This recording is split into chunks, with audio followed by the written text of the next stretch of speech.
오늘 바울이 제자 디모데에게 한 그런 메시지입니다. 온풍 뒤에 난방이 꺼주시고요.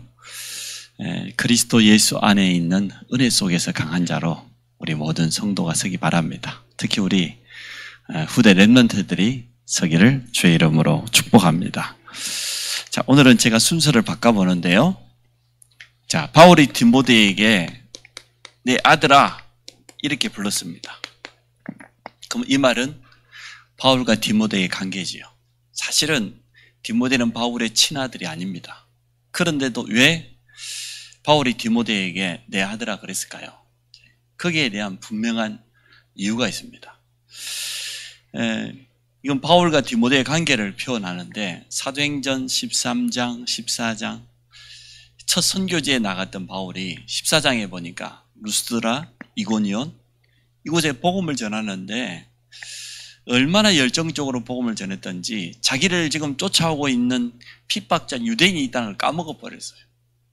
현장에 너무 중심을 담고 복음 전하다 보니까 그러던 중에 결국 그 유대인들이 쫓아와서 돌로 바울을 쳐 죽이죠. 얼마나 돌에 맞았던지 죽은 줄 알고 성 밖에 갖다 버렸어요. 근데 다행히 바울이 죽지 않고 다시 살아났단 말이에요. 정신 차리자마자 다시 그 성에 들어가서 복음 전했습니다. 그때 찾은 일꾼이 디모데입니다. 쉽게 말하면 바울이 생명 걸고 제자 운동한 열매가 바로 디모데예요. 보통 제자가 아니죠. 여러분이 이러한 사역 하시기를 바랍니다. 어떤 중심을 가지고 사역을 하느냐? 하나님은 잘 아십니다. 바울의 중심을 빌립보서 1장 20절, 21절 성경에 이렇게 표현했습니다. 나의 간절한 기대와 소망을 따라 아무 일이든지 부끄러워하지 아니하고 지금도 전과 같이 온전히 담대하여 살든지 죽든지 내 몸에서 그리스도가 존귀하게 되기를 원한다. 이는 내게 사는 것이 그리스도니 죽는 것도 유익합니다. 내가 살든지 죽든지 내 몸을 통하여서 그리스도가 존귀되기를 원한다. 왜? 내 안에 그리스도께서 사는 것이기 때문에. 이건 바울의 단순한 고백이 아니고 중심을 담은 그런 사실적인 고백이었습니다. 내가 이 복음 위해서라면 그리스도의 비밀이 증거된다고 하면 죽어도 괜찮겠다. 그렇게 찾아낸 일꾼이 디모데예요. 그러니까 이거는 보통 관계가 아니지요. 이 자리에 있는 우리 모든 렘넌트들이 주의 종과 중직자의 기도 속에 들어있기를 주의 이름으로 축복합니다. 그래서 이 디모데는 쉽게 말하면 바울의 제자지요. 제자이면서도 동역자입니다. 바울과 함께 선교사에게 동행하고 바울이 복음 전하는 감옥같이 같이 감옥 안에 들어가고 바울이 파송하는 곳에 가서 맡겨져 있는 사명을 온전히 감당하고 이후에는 이제는 후계자로 서게 되는 걸 보게 되어집니다. 그래서 디모데 전서, 디모데 후서, 디도서 이걸 목회서시라고 해요.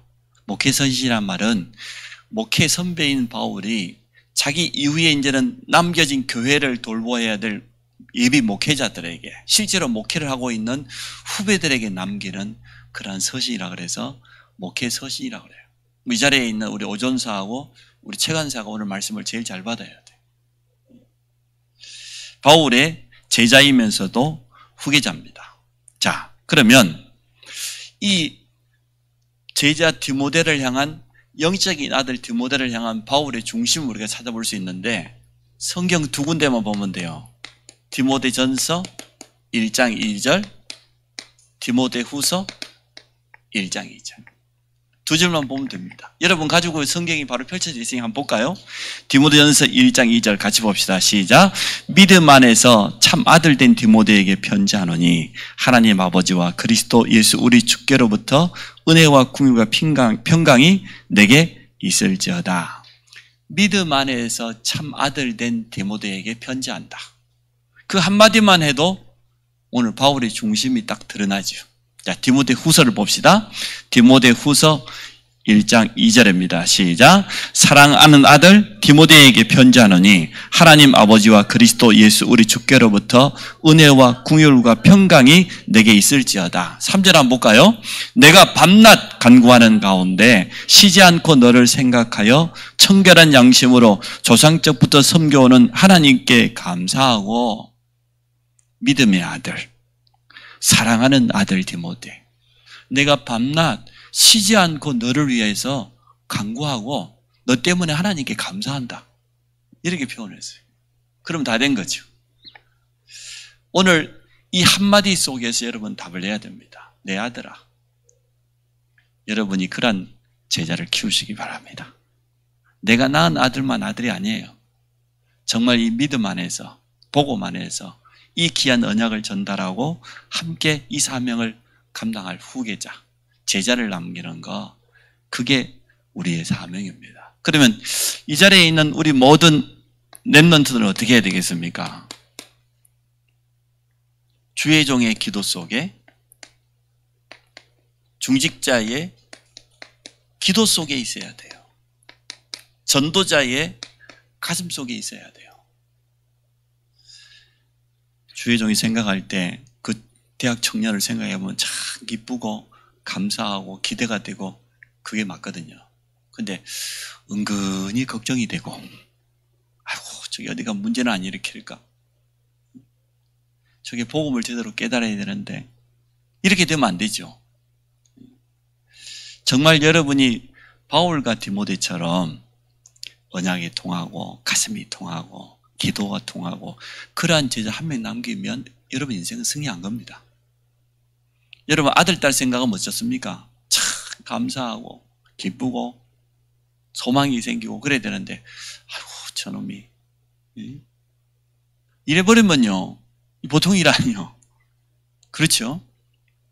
우리 모든 렘넌트들이 정말 주의 종의 기도 속에 있기 바랍니다. 그건 저에게 잘 보이라는 건 아니에요. 저도 이번 추석 때 우리 대학 청년 선물 많이 받아서 오늘도 박진희 장로님이 셔츠하고 타이하고 핑까지 내가 일부러 입고 왔어요. 너무 좋아서 자랑하려고. 선물을 많이 해달라는 거 아닙니다. 잘 보이라는 게 아니에요. 말씀이 통하고 기도가 통하고 중심이 통하고 강단에서 한마디 하면은 누가 제일 먼저 그 말씀을 성취시켜야 되겠습니까? 대학 청년이거든요. 대학 청년이 제일 먼저 성취시켜야 돼요. 그러면 저 초등학생, 유치원생이 성취시킬까요? 아닙니다. 우리 회장을 비롯해서 대학 청년이 제일 먼저 그 말씀을 성취시켜야 돼요. 이 말씀이 나와 무슨 관계가 있냐? 나의 업과 무슨 관계가 있냐? 우리 교회의 시간표 속에 내가 지금 헌신해야 될 부분이 뭐냐? 내가 앞장서야 될 부분이 뭐냐? 그게 신앙생활 잘하는 겁니다. 제가 우리 잘은 모르지만 예원교회 대학 청년들 보면 완전 달라요. 강단의 말씀 떨어지면 어떻게 하면 저 말씀을 성취시킬까 막 고민하고 막 앞장서고 자기들끼리 막 하나 되고 그럽니다. 그래야 됩니다. 그게 신앙생활 참 잘하는 겁니다. 하나님의 말씀과 상관없고 강단과 상관없이 살아가는 그러한 대학 청년들이 참 불쌍한 거예요. 오늘 말씀은 그냥 단순하게 설교로 듣지 말고 대학 청년을 가슴속에 담아야 돼. 일평생 동안. 내가 이렇게 되면 끝나는 거라니까요. 내 아들아. 그래도 끝나면 영적으로 낳은, 믿음으로 낳은 내 아들, 나의 참아들, 그렇게 표현했어요. 디모데와 디도를 향하여서. 이 두 사람이 전부 다 목회자거든요. 바울이 많은 제자가 있습니다만은 로마서 16장의 중직자들에게 한 명 한 명 영적인 별명을 붙였잖아요. 보호자. 얼마나 복음을 사모하고 귀하게 여기고 전도자를 보호했으면 보호자라고 여제자 베베에게 붙였겠어요. 동역자. 이 복음을 위해서라면 목이라도 내놓는 그런 동역자. 나와 온 교회를 돌보아주는 식주인 가요. 이거는 바울의 가슴 속에 있는 겁니다. 누구를 그냥 막 높이기 위해서 인간적인 방법을 쓴 게 아닙니다. 진실된 바울의 고백이에요. 내가 우리 권사님들 생각할 때 참 참 저 권사님은 보호자다. 이렇게 고백돼야 돼요. 아이고 저 권사는 참 깍쟁이네. 그런 사람이 있거든요. 자기밖에 모르고 굉장히 그릇이 적고 복음을 위해서는 아무것도 아낌없이 자기 시간이든 달란트든 때로는 물질이든 그게 보호자 아닙니까? 너무 깍쟁이라 너무 생각이 좁아. 갱신해야 돼요. 우리 교회가 성전 회복하려고 하면 중직자가 제일 앞장서서 갱신해야 됩니다. 또 예비 중직자들이 그런 것을 넓혀야 됩니다. 제자는 말씀 따라가는 거예요. 강단 따라가는 거예요. 뭐 자기 계산하고 핑계대고 그러면 안 돼요. 야, 저분은 진짜 동역자다. 복음을 위해서는 다 내놓는구나. 가장 소중한 것까지. 목숨을 내놨다는 건 다 내놓는 것 아닙니까? 그게 맞거든요. 저는 그러한 중직자가 일어날 줄 믿습니다. 또 그러한 중직자가 우리 교회 안에 있습니다.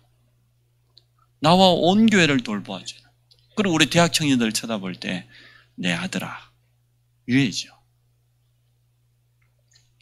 그래서 오늘 말씀을 한번 깊이 한번 묵상해 보고요. 여러분 기도 제목 삼으시기 바랍니다. 응답받는 게 어렵지 않습니다. 우리는 디모데 같은 내 아들이라고 칭할 수 있는 제자를 남겨야 되고 이 자리에 있는 우리 모든 렘넌트들은 정말 전도자들의 가슴 속에 여러분이 담겨 있어야 돼요. 그 기도 속에 담겨 있어야 돼요. 그게 맞는 사회가 아닙니까? 그리고 말씀이 떨어지면 우리 대학 청년들은 이유 없어요. 무조건 성취시키는 거예요. 내가 할 수 있는 모든 방법을 다 동원해서 강단 말씀을 무조건 성취시키는 거예요. 그게 여러분이 할 일이에요. 아멘 한번 해보시기 바랍니다. 그래서 우리는 협력하여서 하나님의 뜻을 이룹니다. 성경 속에 보니까 부모와 자녀입니다. 이렇게 소통이 됐는데 역사가 일어났어요. 또 스승과 제자입니다. 이렇게 한 팀을 이루었는데 큰 역사가 일어났습니다. 노아가 120년 동안 방주를 만들었는데 혼자 만든 게 아니었습니다. 그의 세 아들, 세 며느리, 온 가족들이 하나 되어서 120년 동안 방주를 만들었습니다. 이 말은 언약이 전달됐다는 거예요. 노아의 가슴 속에 있는 이 방주라고 하는 이 언약이 세 자녀와 세 며느리, 가족들에게 전달되었다는 거예요. 이것을 통하여서 어마어마한 응답을 받았지 않습니까? 창세기 37장 11절입니다. 요셉이 자기 꿈을 형들에게도 소개했지만 아버지 야곱에게도 말했지 않습니까? 야곱은 뭐라고 했습니까? 그 말을 마음에 간직하였더라. 형들은 시기하는데 야곱은 아들 요셉의 그 말을, 그 언약을 전번 성경에는 마음에 두었더라. 이번에 간직했다. 완전 언약으로 하나 된 것 아닙니까? 이렇게 역사가 일어났어요. 모세 혼자 출애굽의 역사를 이룬 게 아니라 여호수아와 갈렙 같은요, 이러한 말씀을 성취시키는, 언약을 성취시키는 주역들이 있었습니다. 여호수아가 40년 동안 모세의 비서를 했는데 그냥 비서가 아니고 수행 비서예요. 같이 생활을 한 겁니다. 그 말은 무슨 말입니까? 하나님께서 모세를 통해서 하신 역사를 본 겁니다. 이 자리에 있는 렘넌트들이 우리 부모를 통해 중직자를 통해서 하나님께서 어떻게 사용하시는지 보아야 됩니다.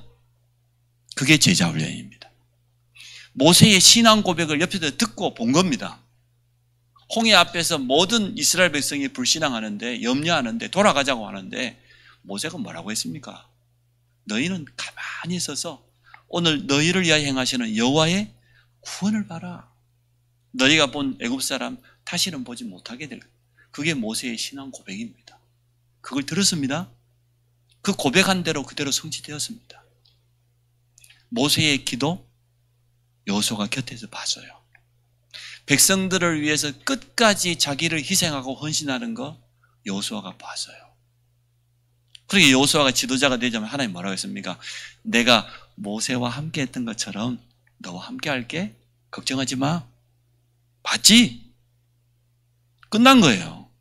40년 동안 곁에서 수행 비서로서 너무나 자세하게 봤기 때문에 내가 모세와 함께 한 것처럼 여호수아와 너와 함께 하겠다 그 말은 끝난 거예요. 그래, 담대하지 마. 담대하라. 아무것도 염려하지 마라. 모세가 내게 남긴 율법 그 말씀 붙잡고 자로나 우로나 치우치지 말라. 그렇게 한 겁니다. 위기 시대에 사무엘은 사울 왕의 영적 상태 알았습니다.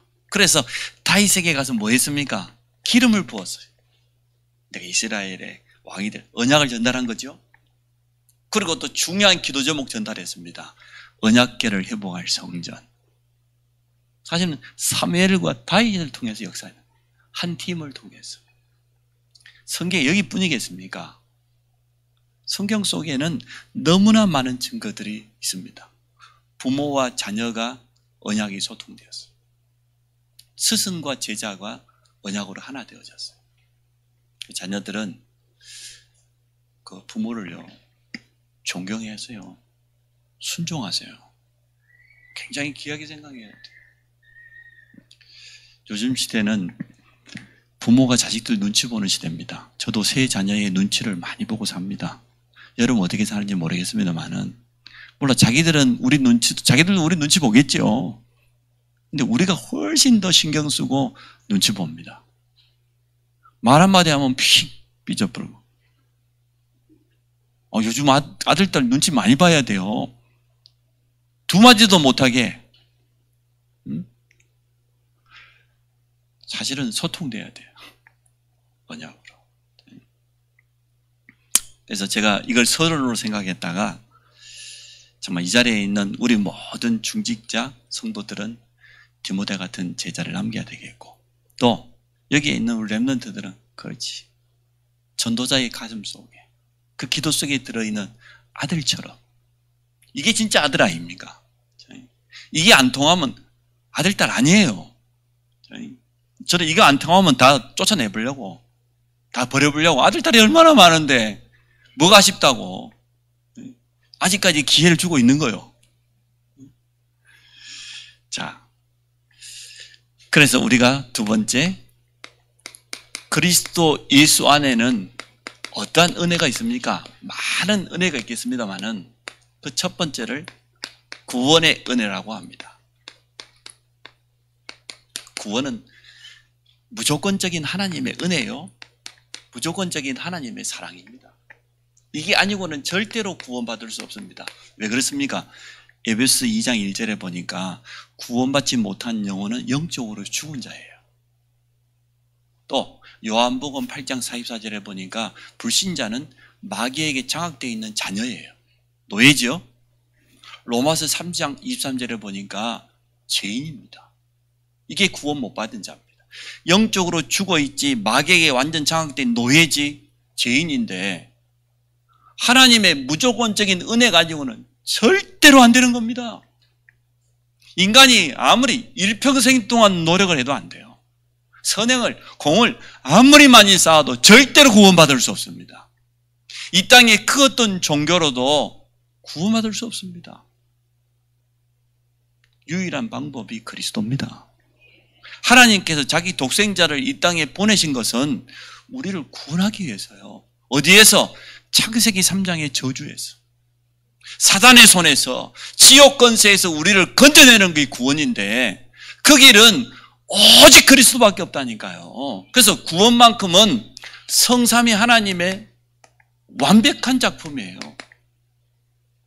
성부 하나님 우리에게 구원을 약속해 줘요. 그것도 창세전에 우리를 구원하시기로 이미 예정하셨어요. 작정하셨어요. 그리고 자기 아들을 아낌없이 내주었어요. 그게 하나님의 사랑 아닙니까? 주 예수 그리스도께서 친히 십자가 지셨습니다. 죄 없는 그분이 우리의 죄를 대신 뒤집어 쓰시고 대신 담당하시고 피 흘리신 거예요. 그래서 그리스도의 일을 완성하시고 부활하신 것 아닙니까? 성령은 우리가 구원받을 수 있도록 감동을 주시고, 여러분 복음 들어도 어떤 사람은요 전혀 무슨 말인지 관심도 없고 못 알아듣는 사람 많습니다. 근데 성령께서 우리에게 감동을 주셨다는 증거가 뭡니까? 내가 구원의 복음을 듣고 믿어졌어요. 불신자 상태 6가지를 들어보니까 인정이 되었어요. 내가 그 속에 있었구나. 이게 바로 하나님 떠난 창세기 3장이구나. 그리스도께서 이 모든 일을 다 해결하셨다. 이게 믿어진 거, 그 성령의 감동 아니고는 절대로 안 됩니다. 구원의 보증으로 그 성령께서 우리 안에 영원히 함께합니다. 그래서 이걸 성부, 성자, 성령, 성삼위 하나님이에요. 이게 구원입니다. 하나님의 무조건적인 은혜, 그 무조건적인 사랑, 그리스도의 십자가의 온전한 희생, 그리고 구원의 완전한 보증으로 성령께서 지금 우리와 함께 하십니다. 이게 구원이에요. 이게 그리스도 예수 안에 있는 은혜입니다. 여러분, 구원의 은혜와 구원의 감사를 놓치지 마시기 바랍니다. 정말 구원받은 성도가 여기에 대한 확신, 감사, 고백, 이거 있으면 다 되는 겁니다. 신앙생활 하는 게 어렵지 않습니다. 내가 받은 구원이 어떻게 내게 이루어졌는지 정확히 알고 있어야 돼요. 내가 받은 구원이 뭡니까? 이제는 신분 자체가 완전 바뀌어버렸어요. 요한복음 4장 24절. 생각하면 생각할수록. 5장 24절. 분명히 말해요. 내가 진실로 너희 내 말을 듣고 나 보내신 이를 믿는 자는 영생을 얻었고 심판에 이르지 아니하나니 사망에서 생명으로 옮겼느니라. 끝나버린 거예요. 이미. 옮길 것이다가 아니에요. 옮겨버렸어요. 이미 완성되어 버린 거예요. 이게 구원입니다. 이 구원의 은혜와 감격 속에 사시기 바랍니다. 내 아들아, 네가 그리스도 예수 안에 있는 은혜 속에서 강하고. 우리 후대들에게 이걸 전달해야 안 되겠습니까? 여기에 있는 우리 모든 성도들이 날마다 구원의 은혜를 누리시기 바랍니다. 내가 구원받은 것, 여기에 대한 감사와 감격이 있고, 여기에 대한 확신이 있고, 이 비밀을 또 다른 사람에게 전달할 수 있다고 하면 여러분 전도자입니다. 이게 그리스도 예수 안에 있다니까요. 그 구원은 비밀입니다. 감춰져 있습니다. 자, 두 번째, 그리스도 예수 안에 많이 있겠습니다만은 예배를 통한 이 말씀의 은혜입니다. 하나님의 말씀은 완전한 해답이에요. 모든 답이 다. 가장 먼저 구원의 복음이 들어있습니다. 말씀 속에는. 또 뭐가 들어있습니까? 구원받은 성도에게 주어진 약속, 그 축복이 들어있습니다. 또 성도가 남은 인생, 미래 어떻게 살아야 되냐? 사명과 미래, 천국에 대한 소망 다 들어있어요. 이 땅에서 영적 싸움할 수 있는 모든 해답이, 비밀이 말씀 속에 있습니다. 우리 인간적인 인격 가지고 하는 것은 절대로 사단을 이길 수 없습니다. 많은 사람들이 그 사람의 인격, 겉모습, 성품 보고 막 반하고 그러는데 그건 필요한 거예요. 참 좋은 겁니다. 인간성이 좋고 인품이 좋은 사람이 참 필요하죠. 그런데 저는 인간성보다 더 중요한 게 영성이라고 봐요. 좀 꼬라지는 못 돼도 영적인 감각이 있어야지. 물론 영성도 있고 인성도 있고 얼마나 중요해요. 제가 지난 예배 때 말씀드렸잖아요. 우리 대학 청년들이 배우자를 구할 때 1순위 영성이다. 두 번째가 인성이다. 아무리 사람이 좋아도 영성이 갖추지 않으면 결국은 결정적인 순간에 못 이깁니다. 사단에게 당해요. 거기에다가 이제 영성도 갖췄지, 두 번째 인성까지 갖춰버리면 좋죠. 말할 것도 없지. 사람이 돼야 돼. 사람이 영적인 건 있는데 참 사람이 또 저처럼 좀 못된 사람이 있거든요. 참 인격이 부족하고 꼬라지도 더럽고 자기 마음대로 안 되면 화부터 내고. 그래서 영성도 갖추고 인성도 갖추고. 세 번째가 뭐냐? 지성과 전문성입니다. 그러면 돼요. 이 세 개 갖추면은 완벽한데 그에 이제 금상첨화 그 위에다가 이제 예목까지 갖춰버리면 더 좋죠. 건강하고. 안 그렇습니까? 보기 좋은 떡이 먹기도 좋다고. 이 예목까지 갖추면 얼마나 멋있는 남자 말이야. 그래서 여러분 자신을 우리 대학생은 늘 그렇게 가꾸시기 바랍니다. 내 영적인 상태 이 부분을 다 준비하고 그리고 모든 사람을 섬길 수 있어야 돼요. 내가 깍쟁이 제일 싫어합니다. 자기밖에 모르고 자기 식구밖에 모르고 근데 부모의 그 모습 자녀가 배웁니다. 부모가 남 손대접하기를 좋아하고 남을 섬기기를 좋아하고 자녀가 그렇게 배웁니다. 근데 부모가 꼭 깍쟁이처럼 늘 자녀들도 그래 돼요. 예? 그래 된다니까? 제발 좀 바꾸세요. 그릇 좀 넓히시고. 복음은 그런 겁니다. 나는 어떤 사람도 도울 수 있다. 내가 좀 손해된다. 복음에 유익된다고 하면 그게 어떻게 손해입니까? 거기에다가 딱 지성, 전문성 갖추고 말이에요. 그래 얼마나 좋겠어요. 자, 이 하나님의 말씀 속에는 이렇게 완벽한 모든 해답이 다 들어있습니다. 우리가 이 땅에서 능히 구원받았을 뿐만 아니라 성도의 신앙생활하고 인도받는데 전혀 부족함이 없고 영적 싸움에 승리할 수 있는 완전 비밀이 다 들어있습니다. 그래서 우리는 말씀을 사모하고 이 말씀을 언약으로 붙잡고 나가는 겁니다. 그래서 그리스도 예수 안에 많은 것이 있겠습니다만은 구원의 비밀이 그 속에 들어있고 예배 때마다 말씀을 통해서 우리에게 주시는 이 하나님의 이 언약은 우리 인생의 완전한 해답입니다. 그리고 성도는 은혜 받으면 아무것도 문제 안 돼요. 여러분이 은혜 받고 은혜 전달하는 자 되시기를 바랍니다. 자, 세 번째, 그리스도 예수 안에 기도를 통한 하나님의 능력, 이것도 은혜잖아요. 하나님의 능력을 체험하는 그러한 은혜가 그리스도 예수 안에 있습니다. 우리는 예수 그리스도 이름으로 기도하지 않습니까? 분명한 약속을 붙잡고 우리는 기도합니다. 기도를 통하여서 우리가 성령 충만, 영적 힘, 이거 얻어보면 다 된 거잖아요. 우리에게 가장 필요한 게 이겁니다. 이건 또 주님의 약속이에요. 성령 충만을 체험하는데 특별한 방법 필요치 않습니다. 성령 충만은 첫째, 믿음으로 받습니다. 하나님의 말씀을 여러분 믿으십시오. 붙잡으세요. 두 번째, 기도로 받습니다.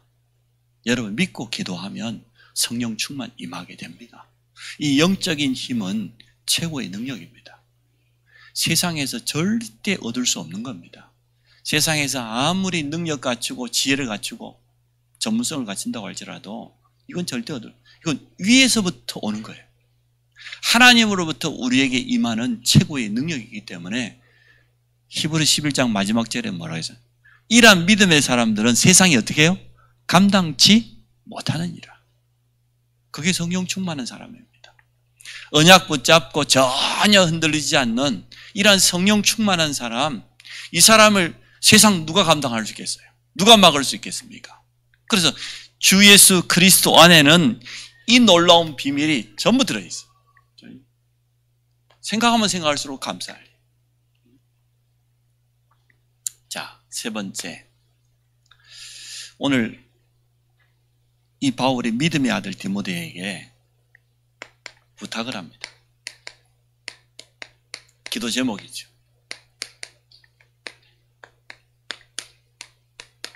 그리스도 예수의 병사, 군인. 자, 3절 4절입니다. 너는 그리스도 예수의 그냥 병사가 아니고 좋은 병사로 나와 함께 고난을 받으라. 우리가 복음 때문에 어려움 당하는 거, 손해 당하는 거 참 축복입니다. 여러분 복음 전하다가 오해받았습니까? 참 축복입니다. 저는 아무리 생각해도 축복이에요. 복음 때문에 누가 우리를 향한 이단이라고 오해한다? 축복입니다. 문제될 거 없습니다. 자, 병사로 복무하는 자는 자기 생활에 얽매이는 자가 하나도 없나니 이는 병사로 모집한 자를 어떻게 해요? 기쁘게 하려 함이라. 일단 그리스도 예수의 병사로, 그것도 좋은 병사로 부름받았기 때문에 이 부르신 분이 책임지게 돼 있어요. 완전하게. 아니, 군인만 해도 그렇지 않습니까? 저는 두 아들이 군인입니다만은 무엇을 먹는지 무엇을 입는지 신경 쓰지 않습니다. 왜냐? 다 알아서 먹고 자고 재우고 다 하니까. 요즘 용돈까지 주잖아요. 얼마나 좋습니까? 완벽하게 제가 신경 쓸 일이 전혀 없어요. 전부 공급되어지니까. 자기 생활에 얽매이는 자가 하나도 없다니 이게 참 중요해요. 아니, 군에서 군인으로 부름받았는데 제가 지금 대학 다니는데요, 공부하고 있는데요, 말이 됩니까? 아, 제가 애인하고 지금 연애를 하고 있는데 말이 돼요? 자기 생활에 얽매인 게 없어요. 쉽게 말하면 우리가 그리스도 예수의 군인으로 부름받았다 이 말에는 이런 의미가 있죠. 영적 싸움. 군인은 이것을 위해서 늘 훈련되고 준비되는 것 아닙니까? 우리에게는 영적 싸움의 분명한 대상자가 있어요. 사단과 영적 생활. 자기 생활에 얽매이면 안 돼요. 많은 사람들이 핑계거리가 참 많아요. 이유가 참 많아요. 그건 잘 몰라서 그래요.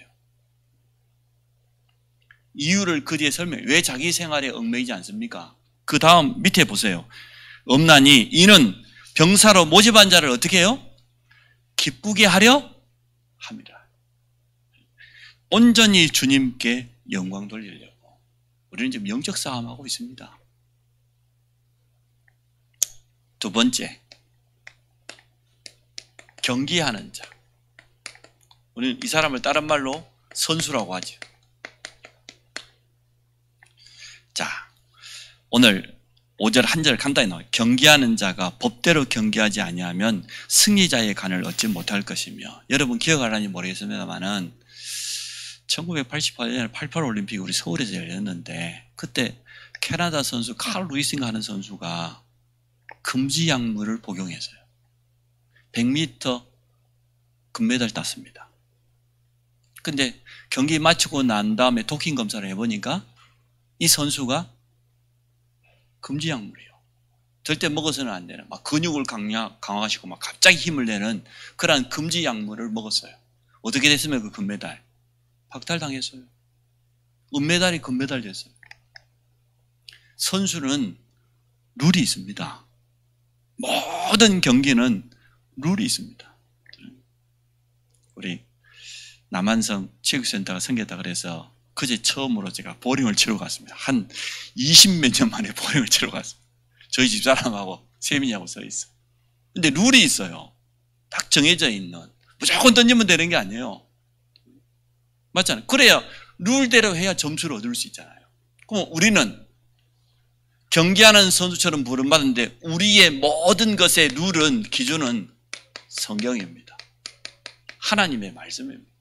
말씀이 가라고 하면 가고, 말씀이 서라고 하면 서고, 말씀이 하라고 하면 하고, 하지 말라고 하면 안 하고. 이게 기준돼야 돼요. 그러면 되는 것 아닙니까? 선수들이 얼마나 애쓰는지 여러분 상상이나 합니까? 4년에 한 번 있는 그 올림픽에 나가려고요. 자기 인생을 어렸을 때부터 투자해 왔어요. 그 한 번 게임을. 그래서 지난 그 도쿄 올림픽 놔두고 많은 사람들이 해야 된다 하지 말아야 된다. 우리는 그리 쉽게 생각하지만 그 선수는 평생을 거기 한번 나가려고 매달렸어요. 국가대표 한번 따려고. 가서 한번 세계 무대 가서 한번 뛰어보려고. 그 선수들 생각하면 함부로 말하면 안 돼요, 사실. 코로나가 너무 위험하지만 그렇단 말이에요. 자, 그래서 우리가 선한 싸움을 제대로 싸우면 승리의 멸류관이에요. 아니, 올림픽에서 승리해도 금메달, 은메달, 메달 따잖아요. 우리에게는 그러한 멸류관이 준비되었다고 성경은 분명히 말하고 있습니다. 자, 시간이 없으니까 넘어가겠습니다. 자, 수고하는 농부. 우리는 이 수고를 헌신이라고 말합니다. 농부. 예, 저는 좀 열심히 안 했는데 우리 그 형들은 저희 아버님 때문에 반 죽을 뻔했어요. 얼마나 일을 많이 시키는지. 뭐 그것도 사람의 몸으로 할 수 있는 것만 해요. 그 좋은 기기가 있는데 겨운기 하나 사가지고 돌리면 될 건데 겨운기 하나를 안 사요. 그래가지고 우리가 날마다 지게로 30번 전화하는 것보다 겨운기 한 번 가는 게 낫습니다. 그걸 평생 얼마나 우리가 저희 어머님이 막 애가 타가지고 저 영감해가지고 아들 4명을 그냥 머슴처럼 부려먹고 산다. 동네 사람들이 속도 모르고요. 저 집 아들 참 순하다. 속이 상해 죽겠는데 지금 참 부모 말 잘 듣는데요. 우리는 이제 속이 부글부글한데 지금 안 할 수도 없고 이건 그런 헛된 수고하면 안 됩니다. 정말 복음을 위해서 여러분 수고한다고 하면 그 헌신 하나도 땅에 떨어지지 않습니다. 농부가 어떠한 소망을 가지고 곡식을 키웁니까? 추수 때가 다가오잖아요. 그때를 바라보고 그 벼농사 한번 지려고 하면 농부가요 수십 번 수백 번을 사시는 가야 돼요. 아침 저녁으로 늘 쳐다보고 있어야 돼. 물이 적절한지 온도가 적절한지 지금 잎사귀가 마르고 문고병이 오지는 않았는지 도열병이 왔구나 미리 약을 쳐야 돼요. 옆집이 온 거 보니까 우리가 미리 예방. 이게 보통 일이 아니에요. 우리 아버님은 남의 집 약 다 치고 그 집에 있는 벌레가 다 몰려오고 난 다음에 칩니다. 기가 막히지 이게. 거의 우리가 애를 쓰고 해놨는데 우리가 막 애가 타요. 또 우리 동건이가 스마트팜 지금 하고 준비하고 있는데 참 잘한 거예요. 머리를 써서 해야 돼요. 기계를 사용해서 그래야 돼요. 여러분 복음 전할 때 좋은 미디어 컨텐츠 다 동원하세요.